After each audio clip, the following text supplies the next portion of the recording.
Meillä on täällä tänään esittelyssä naisille suunnattu Tuhmat tytöt -peli Impro Games Oylta. He ovat aiemmin julkaisseet muun muassa Improhullun hauska seurapelin ja Tuhmat kortit 1 ja 2. Peli sisältää säännöt, 2 kategoriaa, arvaus ja paljastus, ja kotelon näille. Peliä suositellaan pelattavaksi 2-10 henkilön voimin. Eli sitten otetaan täältä paketista nämä kategoriat, jaetaan ne omiin pinoihinsa. Arvauskategoriassa sekä paljastuskategoriassa on molemmissa aina 4 eri vaihtoehtoa. Pelin aloittaa se, kuka on viimeksi harrastanut vaakamamboa. Peliporukka määrittelee jokaisella kierroksella numeron 1-4. Pelivuorossa oleva pelaaja nostaa arvauskortin, lukee kysymyksen ääneen ja valitsee sen vaihtoehdon, minkä numeron he ovat aiemmin peliporukan kesken sopineet.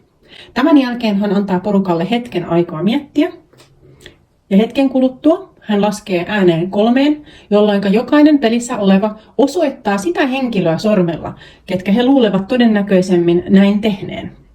Eniten ääniä tai osoituksia saanut pelaaja nostaa paljastuskortin. Mikäli äänet jakaantuisivat tasan, paljastaisivat he molemmat. He lukevat tämän ääneen sekä paljastavat sen numeroidun kohdan, minkä he ovat aiemmin sopineet arvauskortin kohdalla. Mikäli paljastuskortti olisi liian kuumottava, eikä pelaaja haluaisi paljastaa, hän voi myös valita uuden paljastuskortin, mutta näin voi tehdä vain 2 kertaa per pelaaja pelin aikana. Paljastuksen jälkeen kortti laitetaan pakan alimmaiseksi ja peliä jatketaan myötäpäivään. Peli on siitä mukava, että se on helppo ottaa mukaan, eikä siihen tarvita kyniä, ei paperia, ei mitään muuta kuin tämä paketti, jossa kaikki tarpeellinen on jo mukana. Se käy hyvin vaikka tyttöjen iltoihin, myös juomapelinä.